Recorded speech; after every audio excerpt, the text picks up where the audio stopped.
ક્રાંતિગુરુ શ્યામજી કૃષ્ણ વર્મા કચ્છ યુનિવર્સિટીનો 15મો પદવીદાન સમારંભ આજે રાજ્યપાલ શ્રી અને યુનિવર્સિટીના કુલાધિપતિ શ્રી આચાર્ય દેવવ્રતજીની ઉપસ્થિતિમાં ભુજ ખાતે યોજ્યો હતો। 7,901 વિદ્યાર્થીઓને અનુસ્નાતક અને સ્નાતકની પદવી એનાયત કરી હતી। 40 વિદ્યાર્થીઓને તેમની શૈક્ષણિક સિદ્ધિ માટે ગોલ્ડ મેડલ એનાયત કરાયા હતા। આ દીક્ષાંત સમારંભમાં રાજ્યપાલ શ્રી આચાર્ય દેવવ્રતજીએ શ્યામજી કૃષ્ણ વર્માની જન્મ જયંતિએ તેમને નમન કરતા જણાવ્યું હતું કે કચ્છના સપૂત શ્યામજી કૃષ્ણ વર્માએ વિદેશની ધરતી પર રહીને પણ દેશવીરો તૈયાર કર્યા હતા। તેઓએ દેશભક્તિની મિસાલ હતા। તેઓના અસ્થિને વડાપ્રધાનશ્રીએ ભારત લાવી તેમના વતનમાં તેમનું સ્મારક ઊભું કરી અને તેમને અદકેરું સન્માન આપ્યું છે। શ્યામજી કૃષ્ણ વર્માનું જીવન યુવાનો માટે પ્રેરણારૂપ ગણાવીને રાજ્યપાલશ્રીએ યુવાનોને ભારતના વિકાસમાં સહયોગ આપવા સત્યપાલન, ધર્મપાલન, કર્તવ્ય ભાવના સાથે રાષ્ટ્ર ધર્મ, સમાજ ધર્મ, પરિવાર ધર્મ નિભાવવા અનુરોધ કર્યો હતો। યુવાનોને વિકસિત સ્વદેશી આત્મનિર્ભર ભારતના નિર્માણમાં સહભાગી બનવા જણાવ્યું હતું। તેમણે ઉમેર્યું હતું કે 2047 સુધી ભારતનો વિકસિત ભારત બનાવવાની જવાબદારી યુવાનો પર છે। ત્યારે માત્ર વૈજ્ઞાનિક દ્રષ્ટિકોણ નહીં પરંતુ સાંસ્કૃતિક વિરાસત પણ આગળ ધપે તે જોવાની જવાબદારી યુવા વર્ગની છે। તેમણે છાત્રોને અર્જિત જ્ઞાનનો સમાજ કલ્યાણમાં ઉપયોગ કરવાની શીખ આપી છે। उनको वृद्धाश्रम में भेज दो। बताओ, ये यदि इस पढ़ाई लिखाई के बाद सोच है तो फिर भारतीय जीवन मूल्यों का क्या बनेगा? हमारी सांस्कृतिक ऋषियों की परंपराओं का क्या बनेगा? और उस जीवन का क्या फायदा है? जिस माता पिता ने बचपन में उंगली पकड़ करके चलना सिखाया, स्वयं अच्छा नहीं पहना, आप और मेरे को अच्छा पहनने को दिया, खुद अच्छा खाया नहीं, हमें अच्छा खाने को दिया, खुद ऐसी यूनिवर्सिटीज में पढ़ नहीं पाए, हमें यहाँ पढ़ाने का अवसर दिया, और जब हम किसी लायक हुए तो उनके लिए हमारे दिलों में कोई जगह नहीं, कोई सम्मान नहीं। ये कभी जीवन में भाव नहीं आना चाहिए।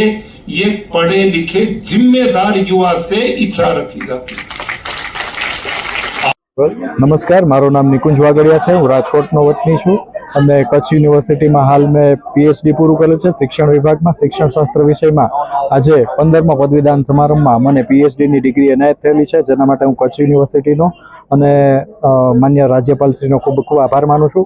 અને હવે પછીનું મારું જે જીવન છે અને જ્ઞાન છે એ કચ્છના લોકોની ઉત્થાન માટે, પ્રગતિ માટે વપરાય અને બહોળા સમાજને મારા જ્ઞાન થકી લાભ થાય એવું હું આજે પ્રણ લઉં છું અને ઈશ્વરના ચરણોમાં પ્રાર્થના કરું છું અને મારી ખુશી વ્યક્ત કરું છું। આભાર। ઓકે, તમારું નામ અને પરિચય? નમસ્કાર, મારું નામ અંકિત રાજગોર છે। હું માંડવીના બિદડા ગામથી છું અને મેં આ વર્ષે માસ્ટર ઇન લેબર વર્ક્સમાં માસ્ટર ડિગ્રી મેળવી છે। અને આજે જે કાર્યક્રમ થયો એનામાં રાજ્યપાલ સાહેબે જે ઉદ્બોધન આપ્યું તે આ ડિગ્રી માત્ર આપણને કાર્ય માટે નહીં પણ જ્યાં જરૂરિયાતમંદ માણસો છે એમને આપણે જેટલા હેલ્પફુલ થઈ શકીએ એ આ ડિગ્રીનો મહત્વ સાળવી અને આપણે આ કાર્યમાં પણ આ ડિગ્રીનો લાભ આપવાનો છે અને જેટલા વધારે માણસો આપણા શિક્ષણ તરફથી લાભ લઈ શકે એટલા બધા જ માણસોને આનો લાભ પહોંચે એ પણ આગળ જોવાનું। મારું ઇન્ડસ્ટ્રીઝ વિભાગમાં લેબર વર્ક્સ માટે જે મેં ડિગ્રી મેળવી છે એ ફિલ્ડમાં હું મારી ઇન્ડસ્ટ્રી જ્યાં હું કામ કરીશ ત્યાં જેટલામાં જેટલા કાર્યકારી મિત્રોને જ્યાં કામ કરે છે ત્યાં બધી જ સુખ સુવિધાઓ મળી રહે। કામ સિવાય એમને જે ફેસિલિટીઝની જરૂરિયાત છે કંપનીમાં, જાણે કે પાણીની છે, ખાવા પીવાની છે, રમત ગમત છે કે બીજા ઘણી બધી ફેસિલિટીઝની જે સગવડો ઓછી છે એ હરેક ઇન્ડસ્ટ્રી સુધી પહોંચે એ મારું લક્ષ્ય રહેશે। ધન્યવાદ। મારું નામ ગાંધી વિનસી કલ્પકભાઈ છે અને મને આજે gold medal MS master of surgery obstetric and ગાયનેકોલોજીના વિભાગમાં મળેલ છે। આનો શ્રેય પૂર્ણ અને પૂર્ણ મારા કુટુંબીજનો, મારી મમ્મી અને મારી બેન એને હું આપવા માંગુ છું। એમના લીધે જ હું આટલી આગળ પહોંચી છું। So much. God bless you. મારું નામ બારમીણા શ્રુતિ હસમુખભાઈ છે. આજરોજ 15મા પદવીદાન સમારોહમાં મને MSc કેમેસ્ટ્રી માટે સુવર્ણચંદ્રક પ્રાપ્ત થયો છે. આ અગાઉ 13મા પદવીદાન સમારોહમાં મને BSc ઓનર્સ માટેનો સુવર્ણચંદ્રક પ્રાપ્ત થયો હતો. આ જ્વલંત સફળતા પાછળનો સૌથી મોટો ફાળો મારા માતા પિતાને આપું છું તથા મારા પરિવારજનો, મારી મોટી બેન તથા મારા મોટા ભાઈને આપું છું. આ ઉપરાંત મારા ડિપાર્ટમેન્ટના તમામ પ્રોફેસર્સ જેમ કે head of the department doctor Jyotindra J Bhatt, doctor Girin Bakshi sir, doctor Vijay Ram sir, doctor Chirag Patel sir તથા સ્પેશિયલ થેન્ક યુ કહેવા માંગુ છું ડૉક્ટર અજય રાઠોડ સરને, જેઓ મારા હાલમાં PhDના ગાઈડ છે તથા તેઓ મારા MScમાં ડિઝર્ટેશનના ગાઈડ હતા અને તેઓએ મને ખૂબ જ સારો સપોર્ટ કર્યો છે. મને કેવી રીતના રિસર્ચ પેપર લખાય તેવું શીખવ્યું, કેવી રીતના પેપર્સ લખાય અને તે બધી જ રીતના મોટિવેશન પૂરું પાડ્યું, બધી જ રીતના સપોર્ટ કર્યો અને અત્યારે મારો PhDનો અભ્યાસ ચાલુ છે અને ફ્યુચરમાં સંશોધન ક્ષેત્રે આગળ વધવાની ઈચ્છા ધરાવું છું. Thank you.